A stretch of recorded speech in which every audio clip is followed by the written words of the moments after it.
Assalamualaikum warahmatullahi wabarakatuh. Perkenalkan, nama saya Fadil Noviandi Pratama. Baiklah, saya akan menjelaskan materi hari ini tentang suspensi. Yaitu kita berawal dari bagian paling atas, yaitu bearing.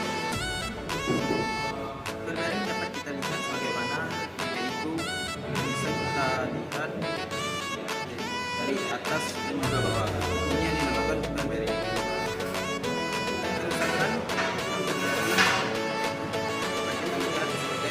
Dia dapat berulang sehingga pengayun dengan ini tidak kompatibel lagi. Kedua, gaspol.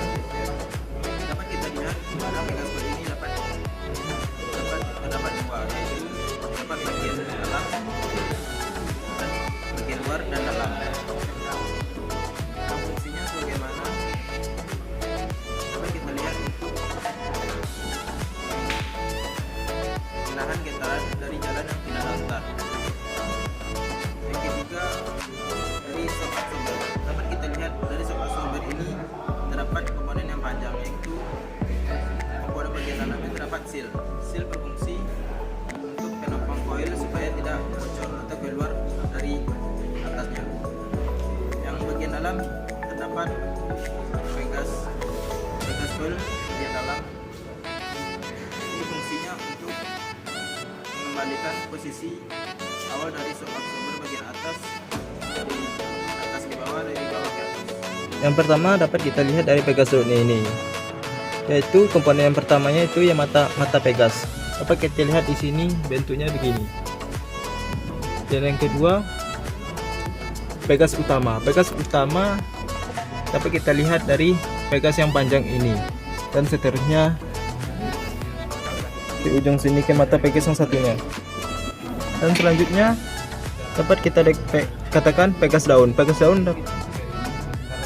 dapat kita lihat yakni di sini, yakni pegas selanjutnya yang berawal dari ukuran besar, menengah, dan sampai ke ukuran yang kecil.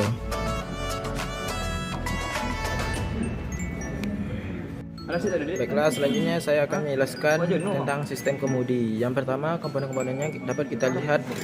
Yang pertama yaitu setir. Setir yakni ini. Dan yang kedua dapat kita lihat sebagaimana ini, poros utama dari setir. Yang ketiga ini. Ini disebut juga dengan roda gigi atau universal joint. Dan selanjutnya ini batang penghubung antara bak setir yang ini. Dan yang selanjutnya yaitu ball joint. Ball joint yang dapat kita lihat sebagaimana bentuknya begini. Dan gear shaft yang bentuknya bercabang yang begini. Dan kerusakan yang paling umum terjadi yaitu terjadi pada universal joint yang ini, diakibatkan karena kurangnya sistem pelumasan pada universal joint ini dan mengakibatkan setir macet. Dan selanjutnya kerusakan yang sering terjadi yaitu di ball joint. Di ball joint ini sering terjadi kerusakan seperti gerakan pada ini longgar dan dapat membuat getaran pada kendaraan saat di bawah.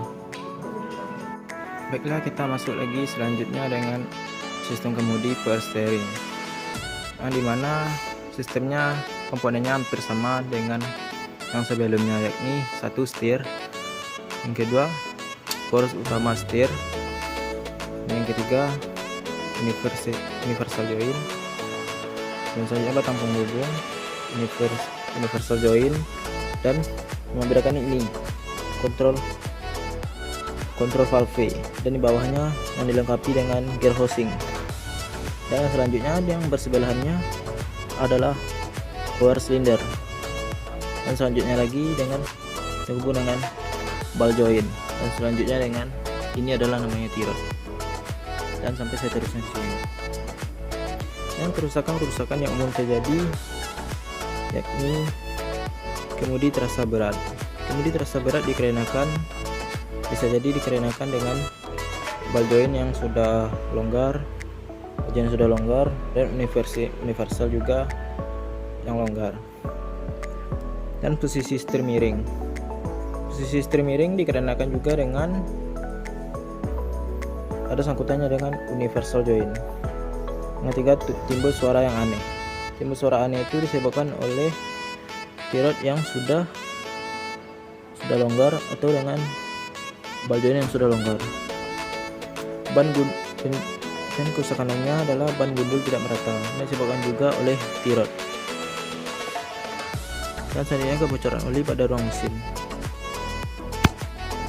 Baiklah Pak, sekarang kita masuk kepada jenis power steering elektrik yang komponennya juga sama dengan yang lain, tapi ini ada yang membedakan, yakni yang pertama adalah adanya ECU, yang kedua adanya dinamo, yang ketiga adanya motor starter. Dan ada kerusakan yang umum terjadi, yakni terdapat kerusakan pada motor starter, dinamo, dan ECU yang konslet. Selanjutnya yaitu rem trombol yang terdiri dari komponennya, yakni kampas rem, master rem, per rem, dan selang rem di belakangnya. Dan kerusakan yang umum terjadi di sini yakni habisnya kampas rem dikarenakan juga lama pemakaian terhadap penggunanya. Dan yang kedua yang umum terjadi yaitu kebocoran pada master rem yang ini.